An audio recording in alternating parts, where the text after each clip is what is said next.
Welcome back. In Module 1, we established the critical importance of sustainability and introduced ESG, environmental, social, and governance, as the primary framework organizations use to navigate it. Now let's unpack those letters. What specifically do we mean when we talk about E, S, and G? Let's begin with E for environmental. This pillar examines an organization's impact on the natural world, its relationship with the planet's resources and ecosystems. Key themes include, for example, climate change. This involves tracking and reducing greenhouse gas emissions, not just from direct operations, Scope 1, or purchased energy, Scope 2, but increasingly the significant emissions embedded in the value chain, Scope 3. It also includes shifting to renewable energy sources and adapting to climate risks. For example, a European manufacturer reducing factory emissions while also working with its suppliers to lower the carbon footprint of materials. Another theme is resource management. How effectively does the organization use vital inputs like water, energy, and raw materials? This includes water stewardship, particularly in water-scarce regions, promoting energy efficiency and adopting circular economy approaches to keep materials in use.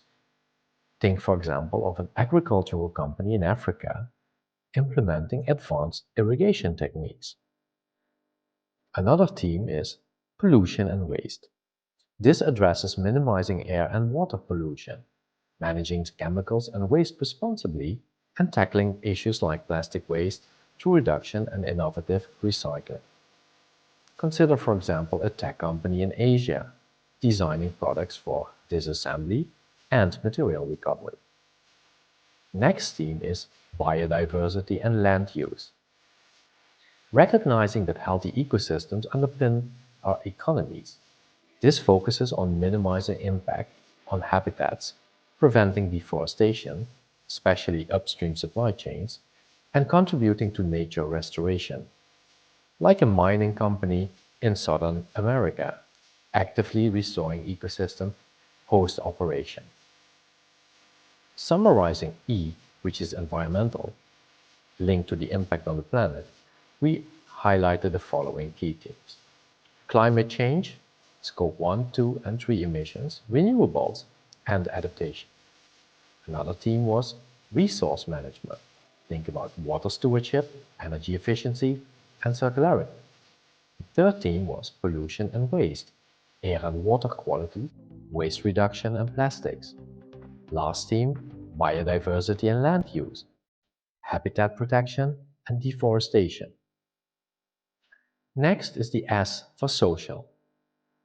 This pillar focuses on how an organization impacts people, its relationship with employees, customers, suppliers, and communities.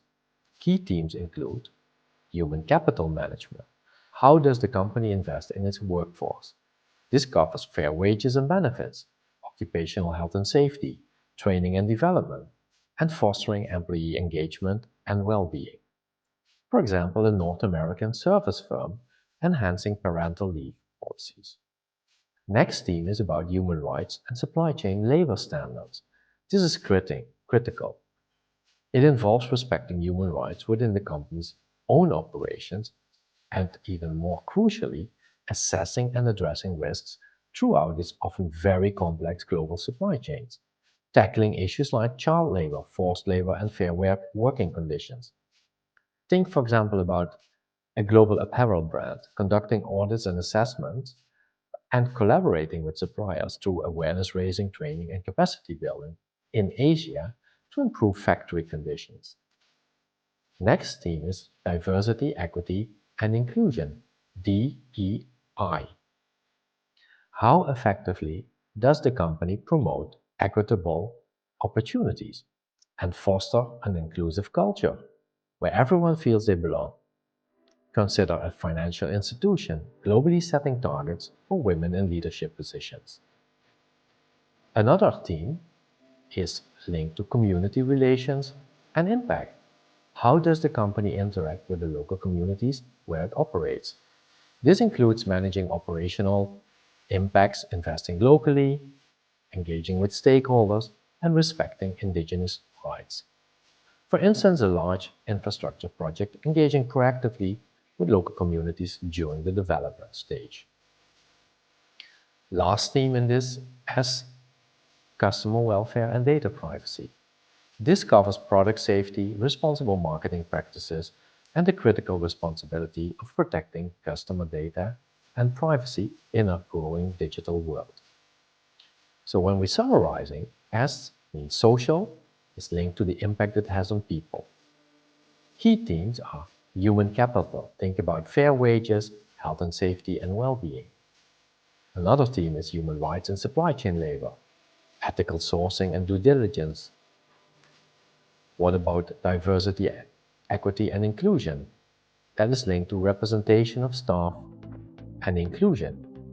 Community relations and impact. Another theme, which is addressing stakeholder engagement and local investment. Last theme is linked to customer welfare and data privacy. Think about product safety and data protection. Finally, G for governance. This refers to the internal systems of practices, controls, and procedures a company adopts to govern itself, to make effective decisions, to comply with the law, and to meet the needs of stakeholders. It's about leadership, accountability, and ethical conduct. Key themes include, for example, the corporate governance structure. This involves the board's composition, which includes diversity and independence, its oversight role, protection of shareholder rights, and overall accountability structures. Another important theme is business ethics and transparency. Does the company operate with integrity? This covers anti-corruption policies, ethical codes of conduct, lobbying practices, and transparent financial and non-financial reporting. Next theme is about risk management framework. How effectively does the board and management oversee risk? This includes identifying and managing strategic risks, including increasingly critical environmental and social risks across global operations and its value chain. What about executive compensation alignment? Are executive pay packages structured to incentivize long-term value creation and potentially linked to achieving relevant sustainability targets? Aligning management interests with those of long-term shareholders.